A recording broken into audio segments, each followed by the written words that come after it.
Hey, Moj, this show's going to be a lot of fun. We got a couple of great guests, and they don't get any bigger when it comes to the football world than Chris Berman, Boomer as they call him, down with ESPN. Thanks so much for doing this.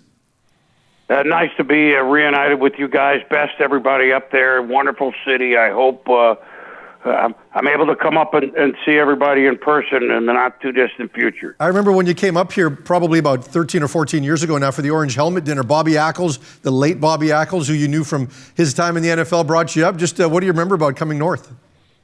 Well, I remember how much fun it was. I love Vancouver. I've been there, 80s, 90s. It was a great reason to go back. My late wife, Kathy, was with me. Her mom, it was really special, and I remember how festive it was and how into it that people are with the Lions, and right on the end of Stanley Park was a great location. The funny thing is that we were talking during the break.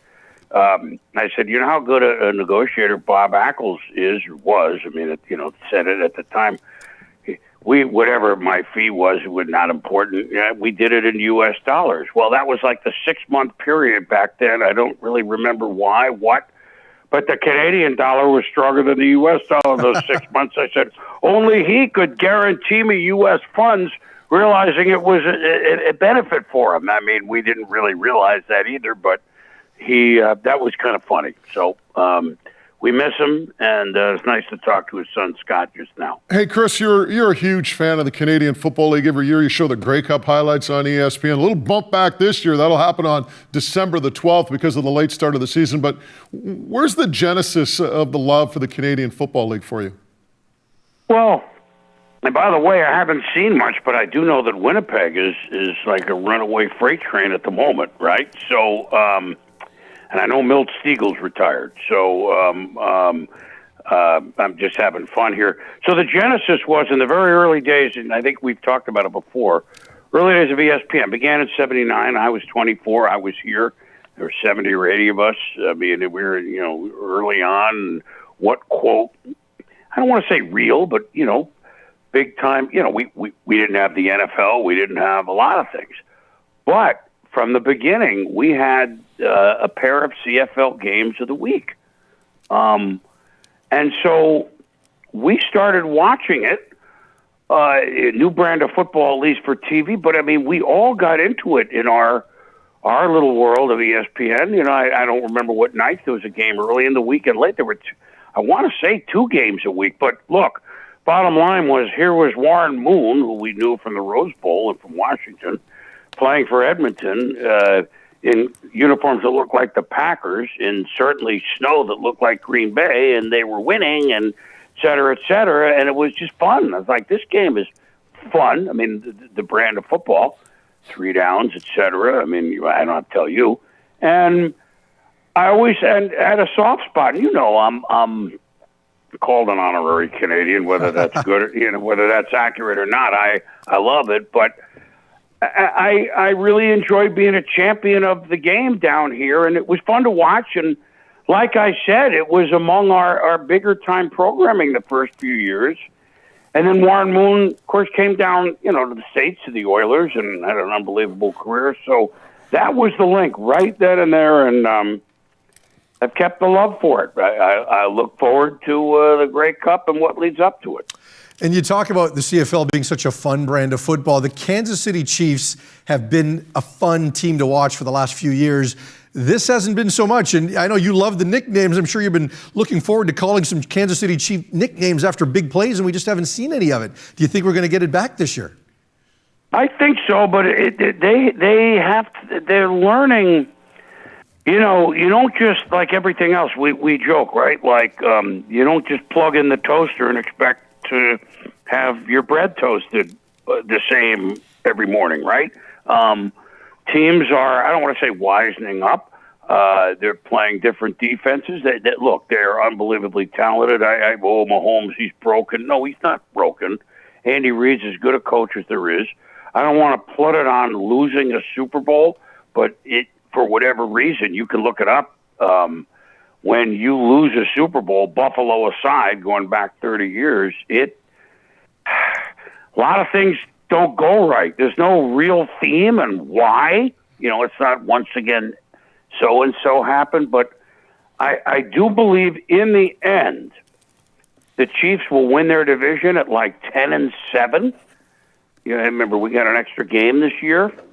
That's what are they now? 5-4. So 10-7, which might get them the fourth seed, but win a division. And then what kind of team are they on January 15th or whatever it is?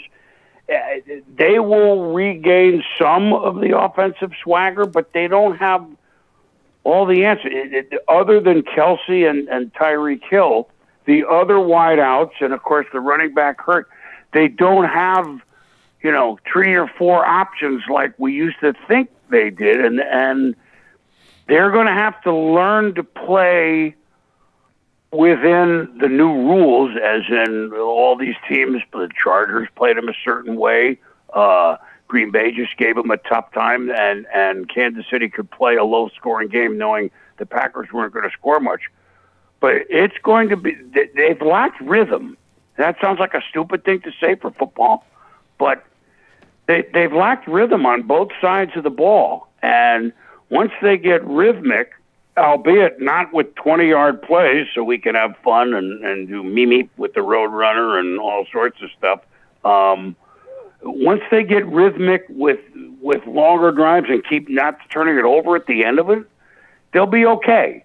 They'll be the third or fourth seed if I'm correct, and they win the division at 10-7. But they I would never count them out. Sidebar story, you were talking about going to the Super Bowl and losing. I remember Max Strong telling us a story when the Seahawks lost to the Steelers in the Super Bowl. The following year, training camp, they brought in a climber who had been at Mount Everest and had climbed Everest the first time, almost to the summit, and had to come back down and then go back up again. We know how that worked out for the Seahawks after they lost to the Steelers, but regardless. This year in the National Football League, it seems like every week we see a really hot team, a team that people are buying stock in. A few weeks ago, it was the Chargers, and it was the Ravens, and then it was the Bengals, and all of a sudden you want to sell that stock. Chris, do you remember a year where it's been so topsy-turvy in terms of teams being like the hot team and then all of a sudden becoming the cold team? Well, it's funny, Moj, because the hot team, let's go AFC, where that's exactly as you described. And we just come off a week with Dallas, NFC too. But, the majority of first-place teams lost. And we're talking Buffalo losing to the Jags, which is, they're not going anywhere. We're talking, Baltimore was way behind. Minnesota's okay. Baltimore ended up winning the game. The Raiders, coming into the Giants and losing to the G-men who aren't going anywhere. Dallas in the other conference. So, Green Bay had a different story. And then here's the Rams looking like, what are you doing? Albeit Tennessee is a first-place team. So it seems like, at least in the AFC, these runs that we want to buy stock in are like 2-week runs. You know what I mean? They're almost like those old .com stocks, Moj. Like a year later, like where are they? Everybody's got, other than Baltimore and Tennessee, has 3 or more losses in the AFC. That means your guess is as good as mine, and it really will be who is hot at the end. That Tennessee is 7-2, but at some point losing the unique player that Henry is going to hurt big time. Baltimore has lost a ton of players. Their quarterback is obviously special, and he's proven now you don't get up on him with 2 touchdowns and the game isn't over. He's come from behind 3 times this year like that, or 2 or 3, including last week. Now, NFC, we want to anoint Dallas, right? And then that was a thud. Their defense looked like it was a year ago. Yeah, so who do we come back to? When Aaron Rodgers plays, they're the Packers, Tom Brady and the Bucks. And then there's Arizona and the Rams, who we keep wanting to wonder about Arizona, don't we?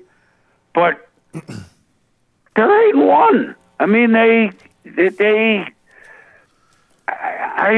you kind of deep down wonder, are they going to be the favorite? Are they the stock that you just talked about? If I had to pick a favorite in the NFC at the moment, see, now we're worried about the Rams. They got beat. I mean, on paper, I'd lean to them, but they're in second place. I mean, Aaron Rodgers and those guys, when Aaron plays, if it's this week or next, I mean, they'll lap the division, which means they'll have a hell of a record. You know what? We keep coming back to Tom Brady, right? Are they going to really repeat? We haven't had one since he did it. No, the Patriots did it in 03 and 04. They're as good a pick as anybody with the way this year's going. So we're only halfway through, and as somebody once said, Moj, that's why they play the games, right? Mm-hmm. So, Chris, the last. So I think, as a matter of fact, I think I said it this past week on NFL Primetime, which I wish you guys got up there on ESPN Plus. That's not available yet up there, but hopefully it will be in the future. Well, we have seen it on TSN for years and years, which is why you've got legendary status in Canada and why you're an honorary Canadian. Before we let you go, you mentioned Aaron Rodgers a couple of times, and that once he plays, the Packers are back to being the Packers.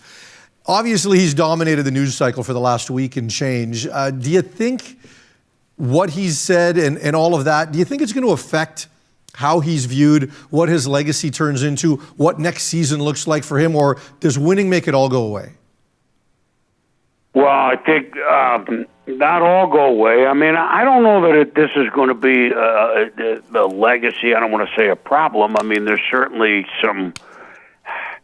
there's disappointment. Let's just leave it at that, right? I mean, I've known Aaron since he was a rookie, and I mean, my God, the way he plays, and of course, he's intelligent as hell. So, will it affect next year? I don't know, because he's probably leaving anyway. I don't have that on inside info. I just, doesn't your gut tell you that even after all of this? I think, though, they will have a chance to get, I mean, he's like someone scorned, right? Who were, watch out for them. I mean, he's played all year, other than the very first game, like as well as he has, and whatever is driving him. And then this seems like another thing. I don't think his teammates will. They're not going to turn on him. I don't think that's going to have an effect on this year's Packers, other than if he doesn't play this week and they lose to Seattle and there's another loss that they might have had a win. But other than that, I don't think that's going to divide or do anything in the clubhouse. I don't know that, but I don't think so. And you probably agree, you guys. Mm-hmm. So, legacy, well, the whole year he's been, I mean, I'm just talking about from afar. It's been complicated, right? Aaron's playing and stances, et cetera, are complicated. So why wouldn't we have another level of complication? I mean, it's far from me to say what someone should do with their own body. I mean, we wish everybody was 100% immune. I mean, but that's not going to be the case anyway. So I just think that in this year of upheaval with Aaron Rodgers, that this was unforeseen, but kind of goes in with already an interesting suitcase with lots of upheaval in it, except that his play is overshadowing, till now, everything else. And who's to say whenever he comes back and play, well, either this Sunday or right after, that he won't continue the way he's playing. And so winning doesn't shovel everything aside, but he just may be good enough to have his team, beat Tampa this year and beat the Arizonas, and you can't count him out. He is. It's like a full car of coal, right, from the old days, maybe the Trans-Canada Railroad. I mean, a full couple of cars of coal fueling him, and he might get all the way from Alberta to Vancouver on just the coal that he's supplying. So I'm not trying to dance around the answer, because I think come deep January, he and they will be playing. But it's certainly been a bag full of stuff this year for Marin, hasn't it? And Chris, great stuff. We appreciate you stopping by. Always a treat talking football with you. And by the way, you want to come to Canada, I keep telling you, you got an open invite to the Moj Shootout Golf Tournament. I know you're a big golfer. Anytime you want to come up, I'll talk to Pam and we'll set it up. All right, Moj and Farhan, great to be with you guys. Continued success. I know it's been trying times. My best to everybody up in your beautiful city up there. Thanks, Boomer.